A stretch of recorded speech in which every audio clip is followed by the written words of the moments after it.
Salut, c'est Seb. Aujourd'hui, nous allons continuer à suivre nos derniers matchs de groupe de très près avec la décision finale dans les groupes C et D. Alors, j'en profite pour renouveler la mise en garde que j'ai évoquée dans la vidéo précédente, c'est-à-dire de faire très attention dans le choix des matchs sur lesquels vous allez parier, parce que lors de ces troisièmes matchs, il y a des éléments auxquels il faut absolument tenir compte, comme par exemple le fait qu'une équipe soit déjà qualifiée avant le dernier match, ou inversement déjà éliminée.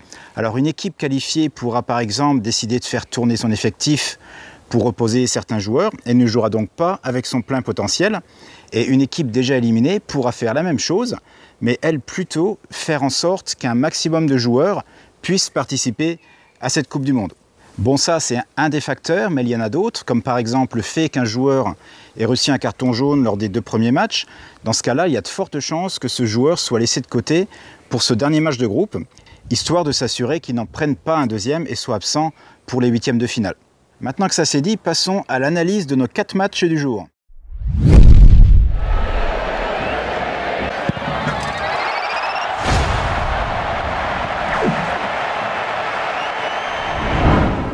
Commençons tout de suite avec le groupe de la France et la rencontre entre l'Australie et le Pérou.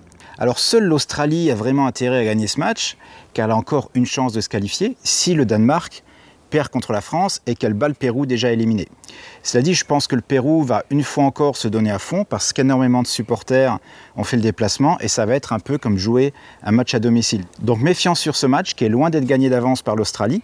Personnellement, je ne vais pas parier dessus, mais vu que ça risque d'être un match ouvert, on pourrait éventuellement tenter un over 2 buts.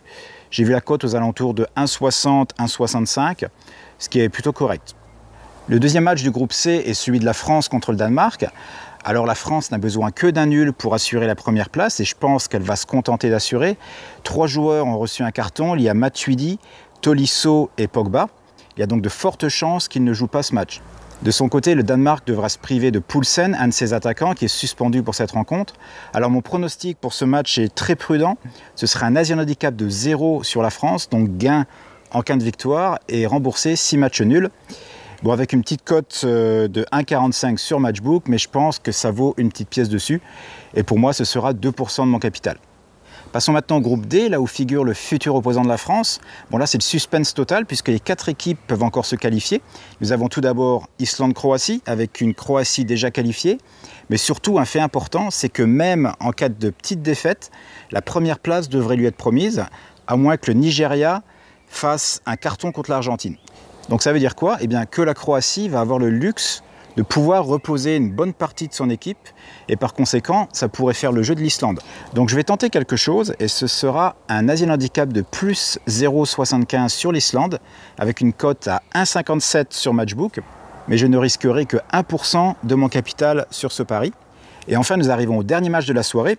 Et quel match? Celui du tout ou rien pour l'Argentine. Pour les bookmakers, l'Argentine est très largement favorite de ce match. Bon, visiblement, ils se sont plus basés sur son statut de grosse équipe que sur ses 2 dernières performances.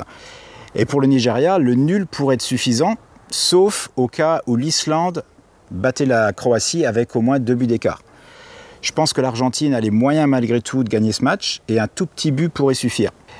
Alors personnellement, je ne vais pas parier sur ce match, mais si j'avais dû le faire, ça aurait été sûrement un Asian handicap, probablement de moins 0,75 sur l'Argentine, avec une cote qu'on peut trouver sur les meilleurs bookmakers, actuellement autour de 1,70.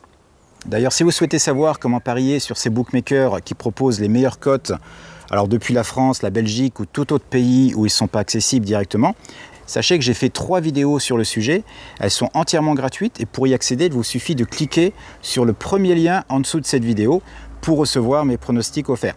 Pour aujourd'hui, c'est terminé. Pensez à vous abonner si vous souhaitez recevoir mes prédictions tous les jours de cette Coupe du Monde.